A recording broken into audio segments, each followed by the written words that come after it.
Buenos días a todos desde Colombia, Cali. Vamos a empezar la sesión 6 de 8 de este curso virtual de Introducción a la Investigación en la Seguridad del Paciente. La sesión de hoy estaremos viendo el tema de evaluando el impacto después de la implementación. Un saludo especial a todos nuestros participantes de toda Latinoamérica y España, y esperamos que el curso vaya llenando las expectativas con las cuales todos llegamos a ella. En la sesión de hoy describiremos varios métodos de evaluación de la efectividad de las soluciones implementadas para mejorar la seguridad de los procesos de atención en salud en el entorno real, en términos de impacto, aceptabilidad y asequibilidad. Si nosotros quisiéramos saber si somos seguros en nuestra atención, deberíamos tratar de identificar varias cosas. La primera de ellas es si estamos entregando los cuidados apropiados, y para ello deberíamos preguntarnos si nuestros procesos de atención están estandarizados a la fecha. La segunda pregunta que nos debemos hacer es si identificamos los daños. ¿Cuáles son nuestros resultados clínicos? Nuestro índice de eventos adversos, nuestro índice de incidentes, nuestro índice de mortalidad, nuestro índice de infecciones asociadas al cuidado de la salud, nuestro índice de complicaciones intraoperatorias, etc. También deberíamos preguntarnos si en nuestra organización invertimos en el aprendizaje, en la formación de nuestras personas que están al frente de los pacientes atendiéndoles. Y debemos preguntarnos también si en nuestra organización existe o no una política o un programa de seguridad de los pacientes. También debemos evaluar el conocimiento sobre la seguridad del paciente en el personal, evaluar la implementación de las prácticas seguras a través de la observación directa. Por ejemplo, podremos idearnos metodologías para evaluar si en nuestros servicios la gente está lavándose las manos como realmente es, si se las está lavando primariamente, si se lo hace en la forma indicada. Podríamos observar si estamos implementando la lista de chequeo en nuestros quirófanos, etc. Podemos evaluar si hay seguimiento a la implementación de las acciones de mejora. Cuando sucede un incidente o un evento adverso y el mismo ha llevado a una reunión de la cual salen oportunidades de mejora, pues nuestra tarea es verificar que esas acciones de mejora que nacieron como producto del análisis de lo sucedido, pues realmente se está implementando.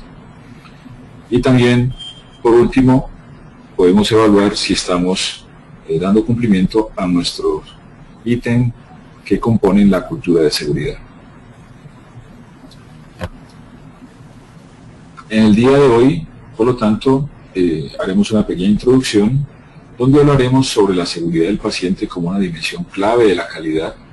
Nos introduciremos un poco en la evaluación de la calidad, en el proceso que sigue la calidad, en la evaluación de los costos de los eventos adversos, y por último haremos una pequeña discusión y sacaremos conclusiones. Vamos primariamente a mirar la seguridad del paciente como una dimensión clave de la calidad. Y en el ciclo de investigación que hemos venido viendo durante el curso, pues nos encontramos en la evaluación del impacto de aquellas soluciones que nosotros empezamos a identificar para poner mejora a la seguridad de la atención de nuestros procesos. Como ha sido tradicional en las sesiones del curso, primariamente algunas preguntas sobre el tema para evaluar el conocimiento con el cual nosotros llegamos a la sesión. La primera pregunta dice: ¿Cuáles son los tres elementos que señala Donavidian para evaluar la calidad de la atención sanitaria? A. Costo, competencia, cultura. B. Costoso, común, controversial. C. Estructura, proceso, resultado. D. Efectividad, eficiencia, equidad. Pregunta 2. ¿Cuál de los siguientes es un ejemplo de evaluación de un proceso? A. Medir si los médicos se lavan las manos antes de visitar a un paciente. B. Medir la relación costo-efectividad de reducir errores en la medicación. C. Encuestar a enfermeras acerca del ambiente de seguridad en sus servicios. D. Ninguno de los anteriores. Pregunta 3. ¿Qué evidencia podría convencer a un gerente de un hospital para invertir en seguridad? A. Una intervención que incrementa la seguridad sin incrementar los gastos. B. Unos pocos pasos que pueden mejorar la seguridad en varias áreas. C. Una intervención que puede mejorar la seguridad y disminuir la estancia hospitalaria. D. Todas las anteriores. Pregunta 4. ¿Cómo podemos saber si hemos aprendido de un error? A. Evaluando la existencia de una política o un programa. B.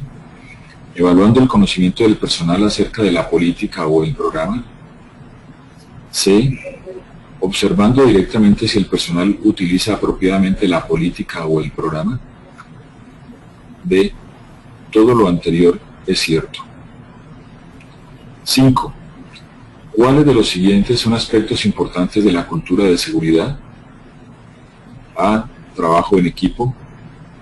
B. Facilidad para hablar abiertamente sobre las preocupaciones de seguridad. C. Actitud de los líderes acerca de la seguridad del paciente. D. Todas las anteriores.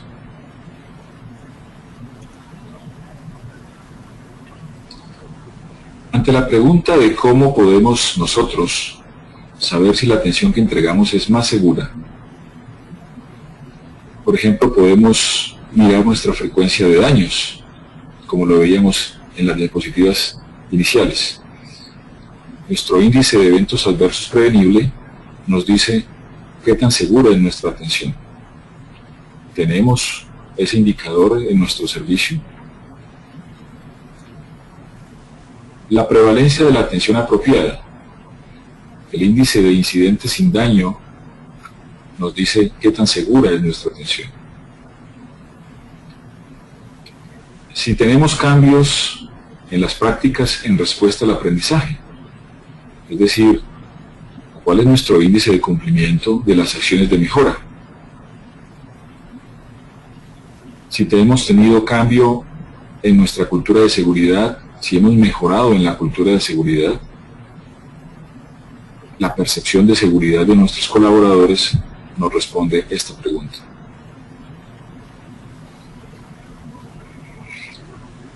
Este es el diagrama tradicional que todos conocemos, que conocemos como el modelo de Donavidian para evaluar la calidad de atención, que en esencia lo que nos dice es que en todo proceso de atención existe la estructura, todas las entradas al proceso, el proceso mismo, lo cual genera un resultado.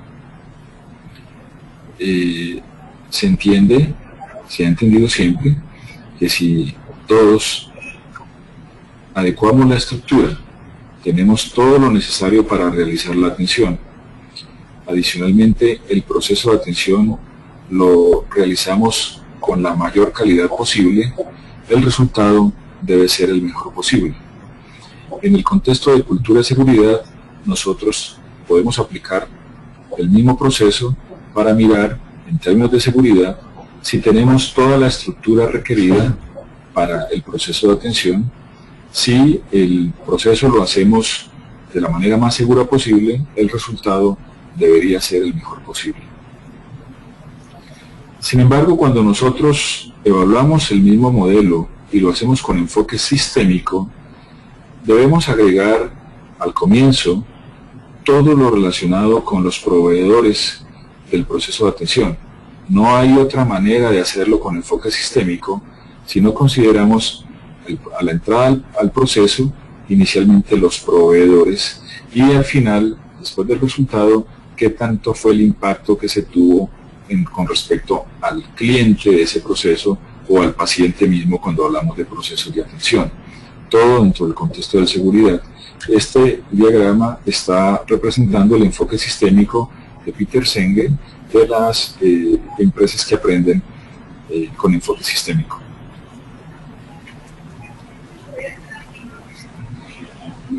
Hemos también aprendido que la atención, la calidad de atención está regida en estos 6 aspectos que nos determinan qué tanta calidad tiene la atención que nosotros entregamos a nuestros pacientes. Y en ellos, pues la seguridad es el primero. Adicionalmente encontramos la efectividad, que sea una atención centrada en el paciente como ser humano, que sea una atención eficiente, que sea una atención oportuna y que además sea una atención equitativa. Cuando nosotros evaluamos nuestra atención, deberíamos tener para cada uno de estos aspectos o estos dominios de la calidad al menos un indicador que nos diga en nuestro servicio, por ejemplo un servicio de urgencias, por ejemplo un servicio de cirugía, por ejemplo un servicio de hospitalización o una unidad de cuidado intensivo, cuál es nuestro comportamiento con respecto a cada uno de estos aspectos para definir la calidad de nuestra atención. De tal manera que nosotros el resultado que tenemos como producto de la atención que entregamos lo podemos evaluar desde diferentes perspectivas. La perspectiva clínica, por ejemplo, nos enfoca sobre los eventos adversos y podríamos decir que nosotros tenemos una atención segura si efectivamente hemos logrado disminuir los eventos adversos de nuestra institución. Desde la perspectiva del paciente, podríamos mirar, por ejemplo, el estatus de salud subjetivo del paciente, cuál ha sido el impacto en la calidad de vida de ese paciente y cuál ha sido el grado de satisfacción de ese paciente con la atención recibida. Desde la perspectiva social, nuestros resultados pueden ser mirados con respecto a cómo se incrementó la tasa de utilización de nuestros servicios, si el costo de nuestros servicios es un costo razonable. Y ya enfocándonos en la parte clínica, tenemos que medir para saber si nosotros estamos entregando atención segura o no, cuál es el nivel de daño que nuestra atención produce. En esencia, si los resultados clínicos nuestros están produciendo daño o no a los pacientes. En ese orden de ideas, la atención apropiada, a través de los procesos que estén bien definidos y estandarizados, nos ayuda a disminuir la posibilidad de daño en cuanto a que las personas aprendan a ser más competentes o a ser más hábiles en lo que hacen. Nos habla del aprendizaje de esas personas para tratar en el tiempo de disminuir la posibilidad de daño, y la cultura de seguridad a través de la percepción que se tiene en toda la organización sobre la seguridad que integramos nos ayuda a evaluar si estamos produciendo o no daño a nuestros pacientes.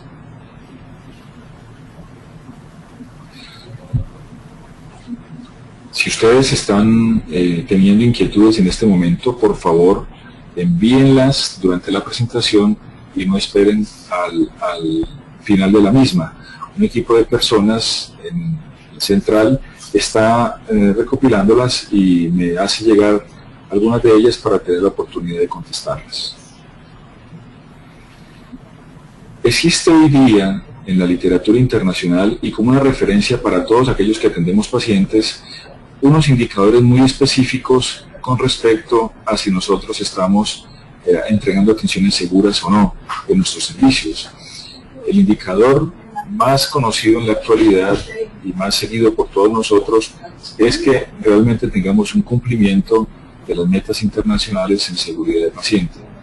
Conocemos que esas metas son que identifiquemos adecuadamente a nuestros pacientes, que evitemos que se presenten en nuestras instituciones infecciones asociadas al cuidado de la salud, que tengamos programas tendientes a evitar la caída de los pacientes en nuestros servicios que les producen daño, que en nuestros quirófanos apliquemos la lista de chequeo para evitar que se presenten cirugías en pacientes equivocados o en el lado equivocado o en el órgano equivocado.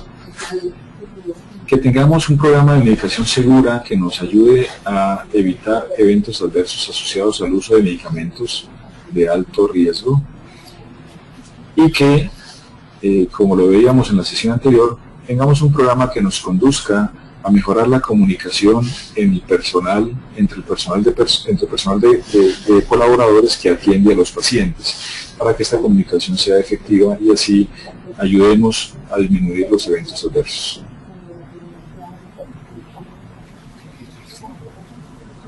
En términos de que nuestra atención sea apropiada, hay un aspecto muy importante que está poco presente en la literatura, pero que a la luz de la experiencia hemos visto que podríamos decir que a partir de allí nace la seguridad de la atención. En esencia es que haya una asignación adecuada de privilegios o de prerrogativas para aquellas personas que hacen los procedimientos. En las instituciones necesitamos definir quién puede hacer qué cosa. Por ejemplo, no todos los cirujanos generales tienen las competencias, a pesar de ser cirujanos, para hacer cirugías específicas, como por ejemplo una cirugía vascular periférica o por ejemplo una cirugía de cáncer. En ese orden de ideas, si queremos entregar una atención segura en nuestra institución, debemos empezar por tener un comité de asignación de prerrogativas o de privilegios que dé lugar a que las personas más competentes y más hábiles sean efectivamente quienes hacen los procedimientos. No todos los médicos, por ejemplo, están capacitados para colocar catéteres centrales, incluso no todas las enfermeras están capacitadas o son competentes para avanzar catéteres centrales desde una ubicación periférica. El segundo aspecto para evaluar si la atención que nosotros estamos entregando es apropiada o no, es evaluar si nosotros estamos haciendo evaluación de la adherencia a las guías de práctica clínica por parte de nuestros profesionales de la salud. Es evidente que el desarrollo e implementación de guías de práctica clínica es una herramienta que nos ayuda a estandarizar la atención y por lo tanto, disminuyendo la variabilidad, podemos nosotros entregar una práctica mucho más segura. En líneas generales podemos afirmar que en todas las instituciones de salud alrededor del mundo existen guías de práctica clínica, bien sea porque son de autodesarrollo o bien sea porque han sido adoptadas a partir de las guías de instituciones más desarrolladas o adaptadas de las mismas. Sin embargo, el punto importante no es saber si tenemos o no tenemos guías de práctica clínica. El punto importante es evaluar qué tanto se adhieren nuestros profesionales al uso de las guías de práctica clínica. Nosotros, en nuestra institución, evaluamos esa adherencia. ¿Cómo es el proceso de evaluación de la adherencia? Esa es la pregunta que nos tenemos que hacer para saber si estamos entregando una atención apropiada o no. Un tercer aspecto muy importante en la atención que entregamos nosotros a nuestros pacientes es el desarrollo e implementación de listas de chequeo, pero al igual que con las guías de práctica clínica, no es tan importante tener la lista de chequeo como si evaluar la adherencia de nuestros profesionales al uso de listas de chequeo. No es infrecuente ver, por ejemplo, que en algunos servicios existen las listas de chequeo. Cuando las vamos a verificar están totalmente chequeadas, pero a pesar de eso el evento adverso ocurre porque la lista de chequeo se llena sin hacer la verificación.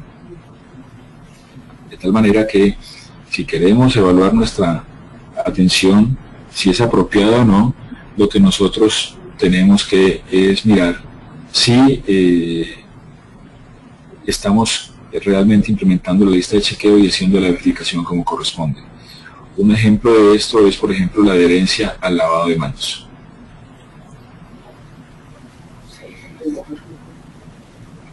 En la perspectiva de aprendizaje, es frecuente encontrar que en algunas instituciones o en muchas instituciones las personas se mueven de sus servicios hacia unos auditorios en otra parte de la organización para cursos de capacitación o para aprender a desarrollar algún conocimiento específico. Realmente lo que nosotros debemos desarrollar es que las personas aprendan en terreno, en su mismo servicio, a desarrollar competencias y habilidades en los puntos específicos que nosotros queremos. Esto es mucho más importante que mover personal hacia un auditorio, o un salón de clase, o una universidad o la misma institución para aprender. Lo más importante es llevar la capacitación al terreno mismo donde las personas están desarrollando su labor. Un ejemplo de esto es el entrenamiento en cirugía mínimamente invasiva. Con la simulación que existe hoy día y toda la tecnología posible, pues no es entendible que un cirujano, por ejemplo, llegue a hacer una cirugía mínimamente invasiva sin haberse expuesto a muchas horas de simulación en ese procedimiento que se dispone a hacer in vivo a un paciente. De tal manera que es muy importante acceder a estas tecnologías para mejorar las competencias y habilidades de nuestros profesionales. Pero un indicador muy importante o un aspecto muy importante sobre si nuestra organización aprende o no aprende es que no haya una recurrencia del mismo evento. Y por eso es muy importante hacer implementación de las acciones de mejora que nacen del evento, pero como lo dijimos anteriormente, mucho más importante aún es de hacer seguimiento a si esas acciones de mejora fueron realmente implementadas o no. En este orden de ideas, un personal de calidad o alguien que tenga que ver con la seguridad del paciente debe permanentemente estar evaluando si existió tal cumplimiento o no, porque si no, la reunión de análisis del evento para tomar acciones de mejora se vuelve inefectiva. Y evidentemente, si estamos implementando las acciones de mejora, pues algo que necesariamente debería ocurrir es que haya una disminución de las fallas interprocesos en los diferentes servicios.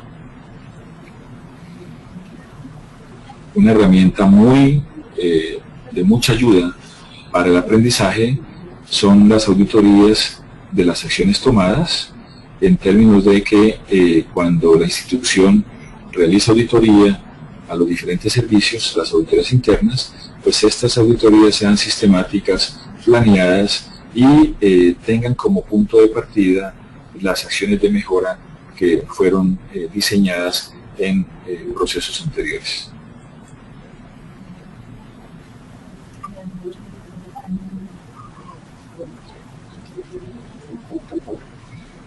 Un aspecto muy importante que evalúa el impacto que estamos teniendo en nuestra atención en la seguridad que queremos entregar es la evaluación periódica de nuestra cultura de seguridad.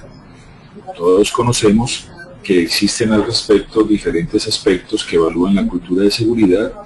He tratado en esta diapositiva de colocar allí los aspectos más importantes que están relacionados con la evaluación de la cultura. El primero de ellos es el liderazgo, entendido como no solamente el líder o la alta dirección de la organización ejerce su liderazgo hacia la cultura de seguridad, sino también entendido como el liderazgo que tiene cada jefe en su servicio, el liderazgo de la enfermera jefe de urgencias, el liderazgo del médico director de urgencias, por ejemplo, el liderazgo del jefe de sala de operaciones o de otros servicios con respecto a la cultura de seguridad. El segundo aspecto muy importante que se evalúa en la cultura de seguridad es nuestro trabajo en equipo. ¿Cómo es nuestro trabajo en equipo? Si realmente diseñamos o no procesos donde el trabajo en equipo sea algo fundamental y visible en cada uno de ellos. El tercer aspecto, como ya lo mencionamos anteriormente, cómo es la comunicación entre el personal que cuida del paciente. El cuarto aspecto que evalúa en la cultura de seguridad es qué tanto nosotros involucramos a nuestros pacientes en su autocuidado como un aspecto importante de la seguridad del paciente.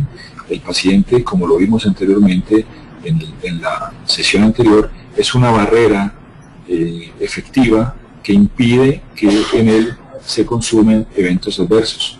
Recuerden, por ejemplo, cuando desarrollábamos el punto de involucrar al paciente en términos de que el paciente preguntara siempre a un profesional de salud si se había lavado las manos e incluso le exigiera lavarse las manos antes de tocarlo.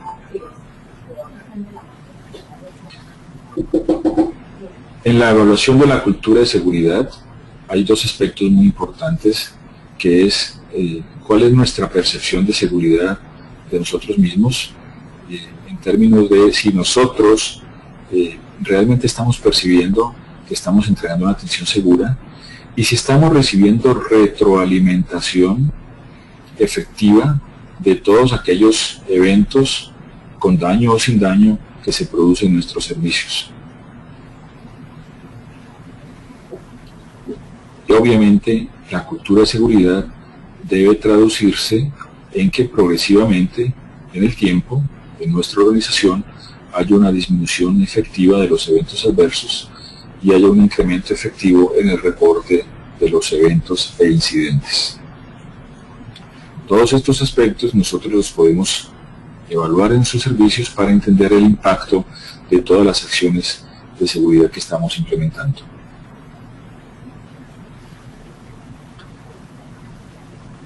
Volvemos nuevamente con el primer reto global de la seguridad del paciente.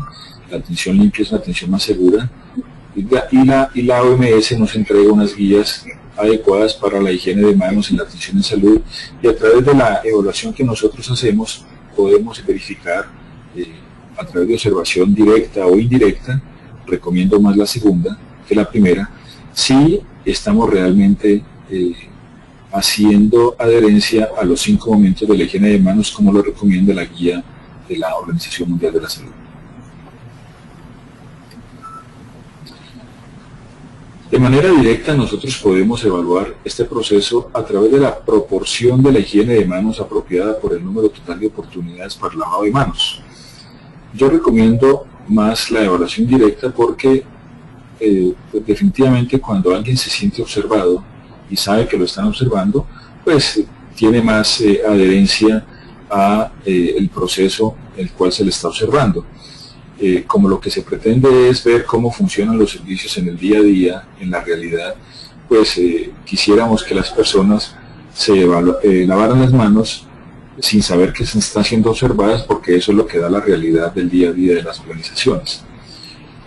La evaluación directa también la podríamos hacer a través del volumen que se consume del alcohol glicerinado que se utiliza para lavar las manos. Una evaluación de este consumo nos mide indirectamente qué tanto nos estamos lavando las manos. Sin embargo, la observación indirecta por personas ajenas al proceso nos ayuda a darnos realmente evidentemente en cuenta de cuál es la realidad al respecto de la adherencia al lavado de manos. Evidentemente, el resultado final pues tiene que ver con la incidencia de infecciones nosocomiales en la organización.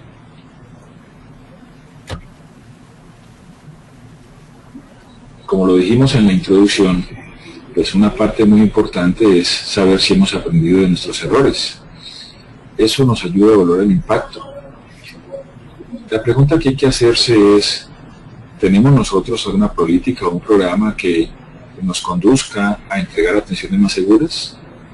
¿Evaluamos nosotros por parte del personal el conocimiento de esa política o ese programa?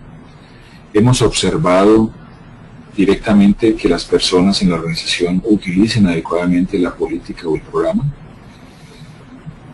¿Hemos creado una cultura de seguridad? ¿Hacemos evaluación de la cultura con qué periodicidad?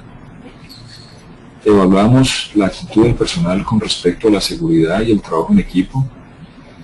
Hemos hecho un cuestionario a nuestro personal sobre las actitudes de la seguridad. Todos conocemos la organización, la encuesta desarrollada por la AHRQ de los Estados Unidos para evaluar la cultura de seguridad.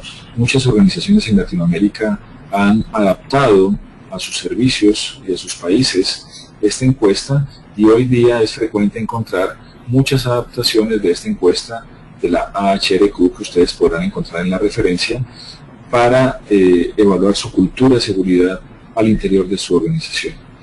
Ustedes ven en la pantalla unas preguntas que están relacionadas en la encuesta que nos evalúan si estamos en qué grado de acuerdo estamos con respecto a la afirmación que se hace y que evalúa la seguridad o nuestra percepción de seguridad.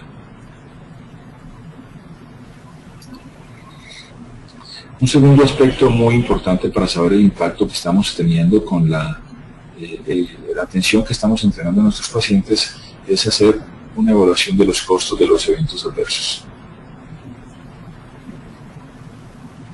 Esa evaluación del costo la podemos medir incluso por la costo-efectividad en términos de años ajustados de calidad de vida o de años ajustados de discapacidad, o incluso a través de la relación costo-beneficio.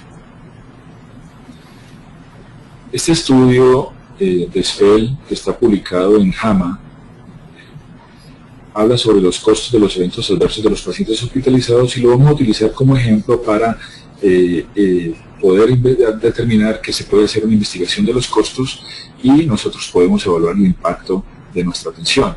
El estudio aparece publicado, como les dije, en JAMA, y en la diapositiva ustedes ven el link a través del cual pueden descargarlo para aquellos que lo quieran. Las razones fundamentales hechas para este estudio tienen que ver con eventos adversos, aunque los eventos adversos medicamentosos son comunes, ocurren en el más o menos 0.7% de los pacientes hospitalizados, en que los líderes hospitalarios se muestran escépticos acerca del impacto financiero de estos estudios y de que se intenta injustificar la inversión en las intervenciones para reducir los eventos adversos medicamentosos. El objetivo del estudio era evaluar la utilización de recursos adicionales asociados al evento adverso medicamentoso, y se hacía en esencia 3 preguntas de investigación. ¿Cuál es la estancia hospitalaria adicional causada por un evento adverso medicamentoso? ¿Cuál es el costo total de utilización de recursos durante la estancia hospitalaria adicional? ¿Los intentos en reducir la incidencia de eventos adversos medicamentosos son costo efectivos? Este es un análisis de costos utilizando un estudio controlado en conjunto con un estudio de cohortes prospectivo. Los incidentes fueron detectados por reportes individuales hechos por enfermeras y farmacéuticas. Si el evento era reportado, la historia clínica era revisada y el evento seguidamente clasificado. Se recogieron datos de la estancia hospitalaria y los cobros obtenidos para estimar y analizar costos pertinentes al análisis. El estudio se realizó en el Hospital de Brigham and Women's con 726 camas y el Hospital General de Massachusetts con 846 camas, ambos en los Estados Unidos. Fueron 4.108 admisiones en 11 unidades médicas y quirúrgicas en un periodo de 6 meses. Dentro de este periodo y esta población se reportaron 247 eventos adversos medicamentosos, de los cuales 190 fueron examinados para calcular el costo. Los métodos se recogieron a través de 3 datos: recolección pasiva, con enfermeras y farmacéuticas reportando incidentes; recolección activa, con enfermeras de investigación solicitando información al personal con respecto a los eventos adversos medicamentosos 2 veces al día; y a través de la revisión de historias clínicas que hacían diariamente enfermeras de investigación. Los datos del paciente incluían datos demográficos, las aseguradoras e impacto del evento adverso durante la hospitalización, y las variables de los resultados se evaluaron con respecto a la estancia hospitalaria y el costo total de la atención.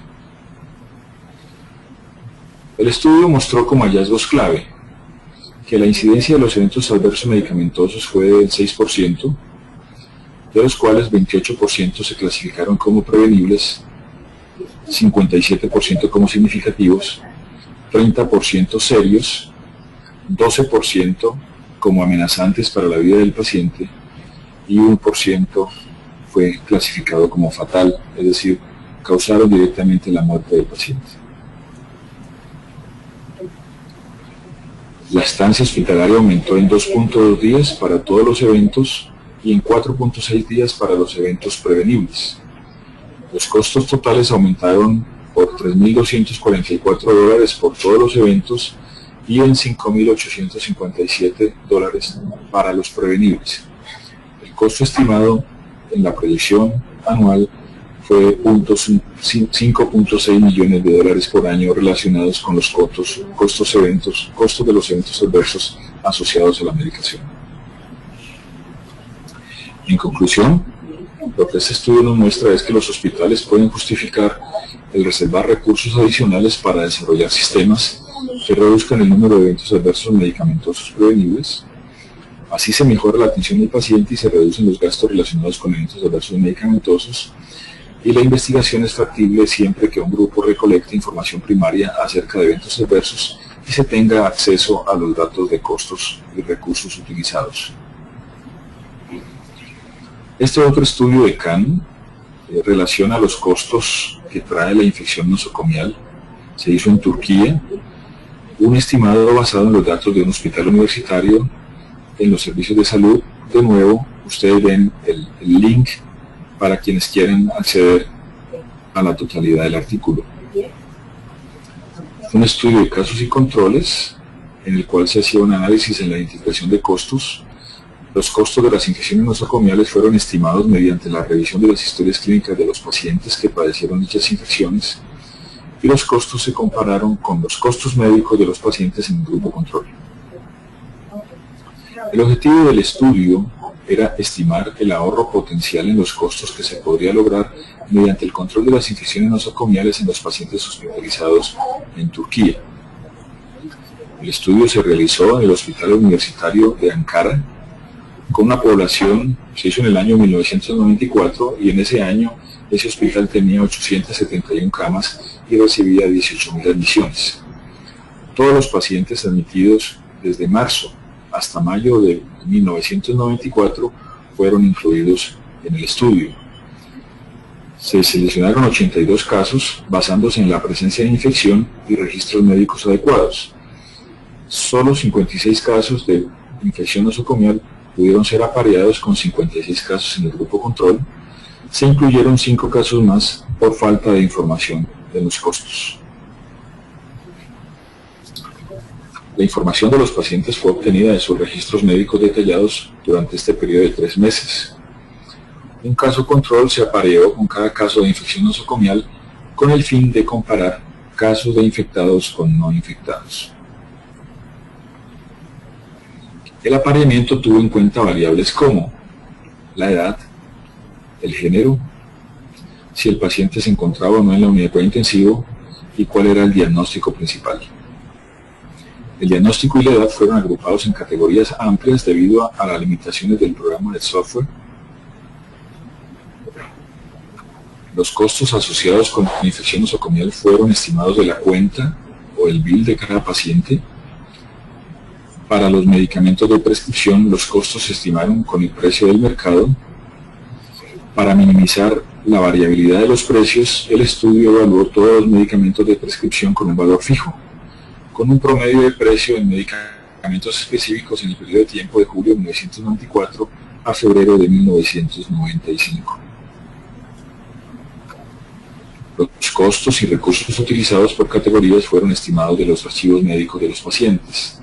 Las categorías incluyeron costo de la cama en el hospital, procedimientos médicos, laboratorios, imágenes, antibióticos y otros insumos. Los hallazgos clave de este estudio fue que se presentaron 78 infecciones nosocomiales en los 56 pacientes. La infección del tracto urinario fue de lejos la más común de las infecciones, siendo responsable por 1/3 de todas las infecciones nosocomiales. cerca de un tercio de los pacientes experimentaron más de una infección. La estancia hospitalaria promedio para un paciente infectado fue de 21.4 días, 4 días más que para el paciente no infectado. En promedio, el costo total de la estancia del paciente infectado fue de $2.243, un 22% más alto de los no infectados. Para pacientes con múltiples infecciones, el costo fue de $3.395, un 72% más alto en comparación con los pacientes no infectados, los cuales fue de $1.977. ¿Qué podemos nosotros concluir? Se encontró un ahorro sustancial en los costos del grupo control de los pacientes sin infecciones nosocomiales en Turquía.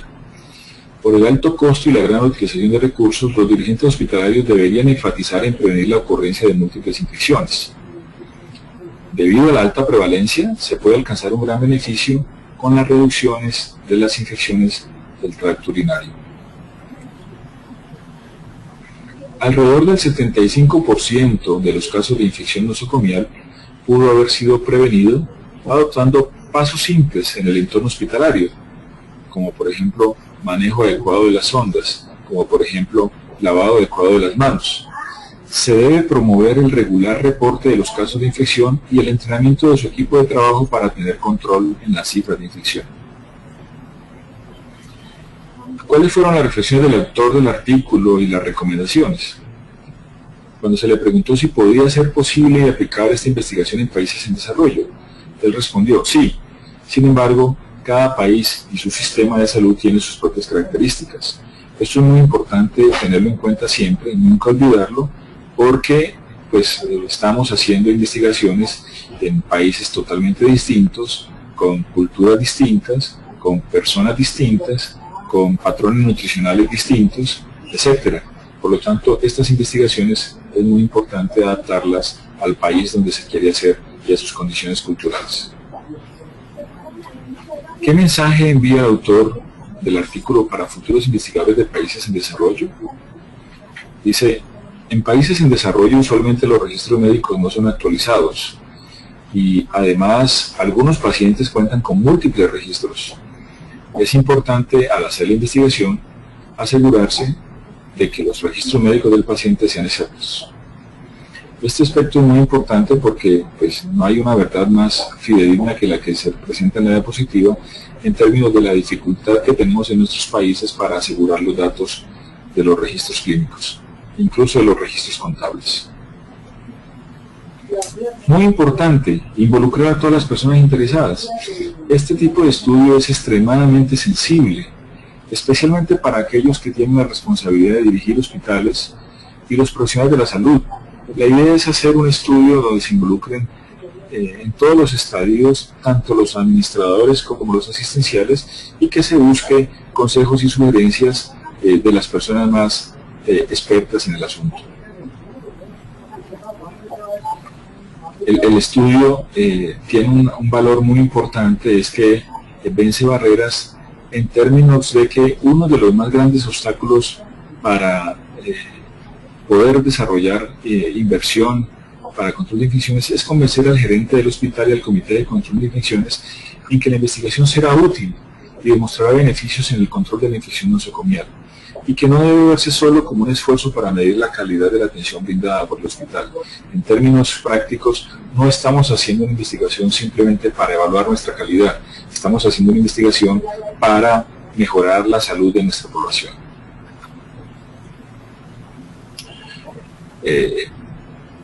Lo cual nos permite concluir que se puede evaluar el impacto de las intervenciones en términos de resultados o procesos y la cultura de base.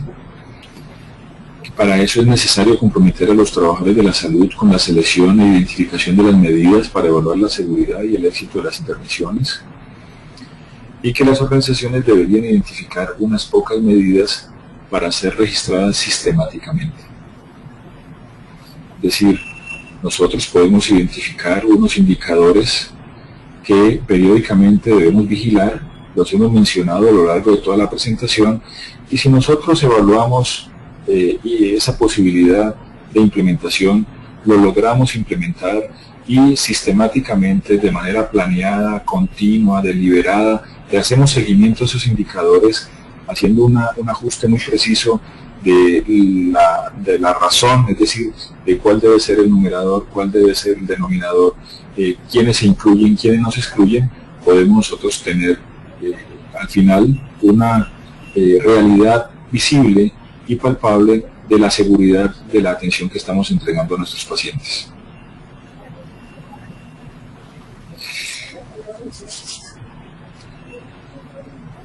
Podemos entonces ahora responder las preguntas. ¿Cuáles son los 3 elementos que señala don Avilén para evaluar la calidad de la atención sanitaria? La respuesta era C, estructura, proceso, resultado. ¿Cuál de los siguientes es un ejemplo de evaluación de un proceso? Medir si los médicos se lavan las manos antes de visitar a un paciente. ¿Qué evidencia podría convencer a un gerente de un hospital para invertir en seguridad? La respuesta es todas las anteriores, es decir, una intervención que incremente la seguridad sin incrementar los gastos, unos pocos pasos que pueden mejorar la seguridad en varias áreas, una intervención que puede mejorar la seguridad y disminuir la estancia hospitalaria. ¿Cómo podemos saber si hemos aprendido de un error? Pues todo lo anterior es cierto, la respuesta correcta, es decir, lo podemos saber si hemos aprendido de un error evaluando la existencia de la política o el programa, evaluando si las personas conocen acerca de la política o el programa y observando directamente si el personal utiliza apropiadamente la política o el programa. ¿Cuáles de los siguientes son aspectos importantes de la seguridad, de la cultura de seguridad? La respuesta es todas las anteriores, es decir, trabajo en equipo, facilidad para hablar abiertamente sobre las preocupaciones de seguridad, actitud de los líderes acerca de la seguridad del paciente. Están allí las referencias con las cuales nosotros hemos hecho esta presentación el día de hoy. Recuerden hacer sus preguntas para mirar a ver si podemos contestar y tenemos tiempo algunas de ellas.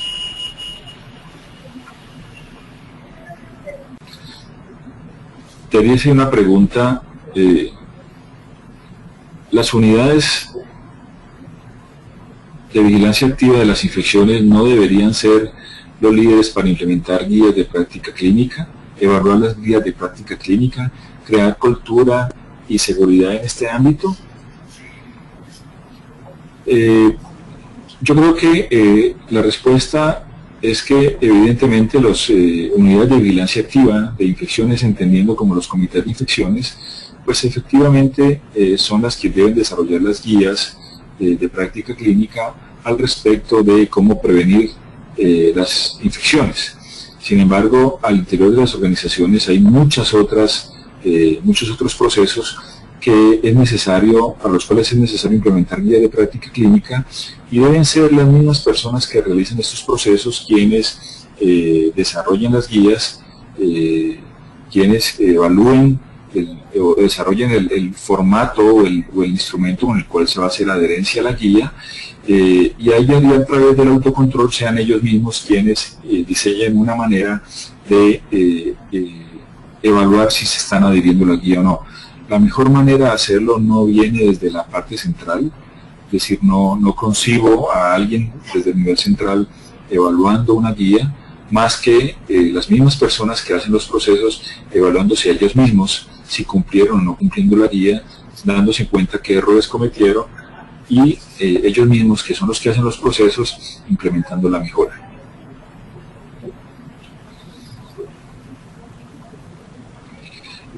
Otra pregunta es, ¿los programas pueden ser evaluados con encuestas y darle seguimiento mediante indicadores? La respuesta es, evidentemente, los indicadores, la evaluación de los indicadores son un parámetro muy importante o una herramienta muy importante para definir cuál es la tendencia en el tiempo de una actividad o de un programa. Si nosotros encontramos los indicadores claros y precisos, podemos tener una realidad de cómo ese programa se desenvuelve. Un indicador muy importante, por ejemplo, en cirugía es la adherencia a la profilaxis antimicrobiana. Si nosotros no tenemos ese indicador, pues no tenemos realidad, una percepción real de cómo estamos nosotros cumpliendo con un procedimiento o una práctica que evidentemente nos disminuye la posibilidad de tener infecciones del sitio operatorio, como lo dice el mismo indicador. ¿Cada cuánto se deben hacer observaciones con lista de cotejo al personal de salud? En las observaciones que se hacen directamente se debe tener mucha precaución. Primero, en que las personas no sientan o no se den cuenta que están siendo observadas. Segundo, estos son procesos dinámicos que se pueden hacer no necesariamente de una sola vez. Es decir, yo para observar si existe lavado de manos no puedo hacerlo un día específico en un tiempo determinado o en un espacio de tiempo determinado, pero mucho más importante que eso es continuamente en el día a día tomar algunos minutos del día para estar haciendo observaciones precisas o para estar haciendo evaluaciones precisas. Así que no existe la recomendación de cada cuánto hacerlo específicamente, y más bien eso nace de la cultura de cada organización.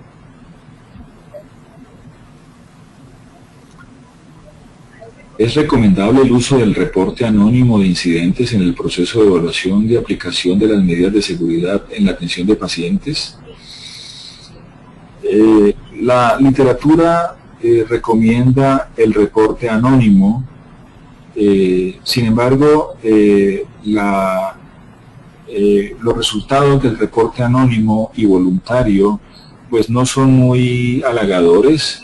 La literatura reporta que cuando se hace de esta manera, los reportes no van mucho más allá del 6% o el 8% de lo que realmente ocurre.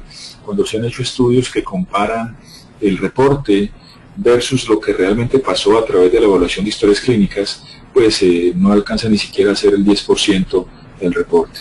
Así que creo yo que las organizaciones deben pensar en instrumentos que vayan mucho más allá del simplemente reporte voluntario o reporte anónimo para identificar cuál es la realidad de su servicio. La pregunta es, ¿cuál es el mejor método para evaluar la adherencia de las guías de práctica clínica, o existe alguna herramienta al igual que la lista de chequeo? No existe en la literatura un método específico que diga que ese es el método ideal con lo cual se deberían evaluar la adherencia a las guías de práctica clínica. Mi recomendación es que en una atención, por ejemplo, en la atención de un paciente con apendicitis en urgencias, existen varias cosas que evaluar. La primera es la atención del servicio de urgencias, en la cual todavía no interviene el cirujano.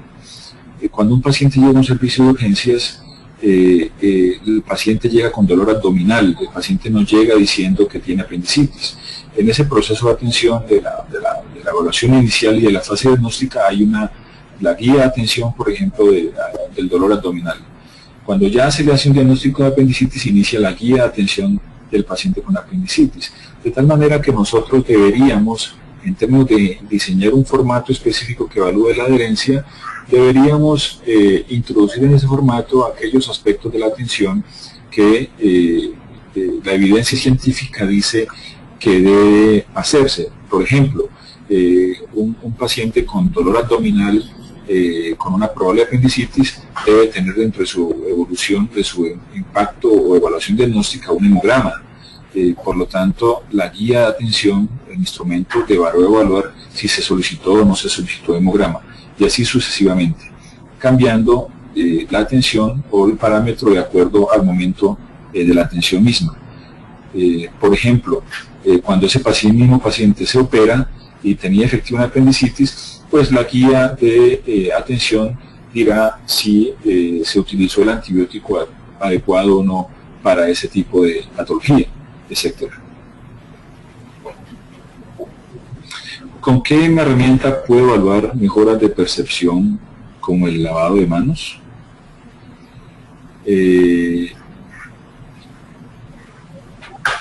Yo creo que la mejor herramienta para evaluar el lavado de manos es la observación directa. Tenemos la inconveniente de que las personas, cuando se dan cuenta que las están observando, pues tienden a lavarse las manos por más tiempo de manera adecuada. Así que allí la recomendación es buscar la estrategia que nos permita hacer la observación por un externo, sin que sea adecuadamente entrenado en el cómo debe ser el lavado correcto, y que las personas no se den cuenta que ese externo los está observando. Muchos hospitales traen personas de otros servicios, por ejemplo salud ocupacional viene a evaluar parámetros de salud ocupacional, pero realmente lo que está esa persona de salud ocupacional es que ha sido entrenada en el lavado de las manos y obviamente vienes a observar el lavado de las manos. Si se olvida la pausa de seguridad, el time-out, antes de la incisión quirúrgica, ¿debo hacerla o debo aclarar que no se hizo? Esta pregunta es muy importante y yo creo que la respuesta es, eso depende según su cultura en su servicio, según las personas con las cuales usted trabaja, según los profesionales con los cuales está afrontando la implementación de la lista de chequeo. De acuerdo a eso, usted tomará la mejor medida, sin olvidar nunca que el proceso de cirugía es un proceso dinámico, es un proceso que es donde lo clínico trasciende en el minuto a minuto, en el segundo a segundo, y una vez usted entienda cuál es la mejor vía, pues pasará a implementarlo. Puede ser que de acuerdo a su hospital, pues la mejor vía sea hacerlo antes, parar el procedimiento hasta que no se haga, no arrancarlo, o puede ser que la mejor vía sea al final llamar a las personas y recordarles la necesidad de hacerlo. Quiero agradecerles mucho su atención por estar acá, espero haber sido útil para su conocimiento. Les recuerdo, la próxima sesión está a la misma hora en sus países, por favor no se la pierdan. Muchas gracias, que tengan buen día.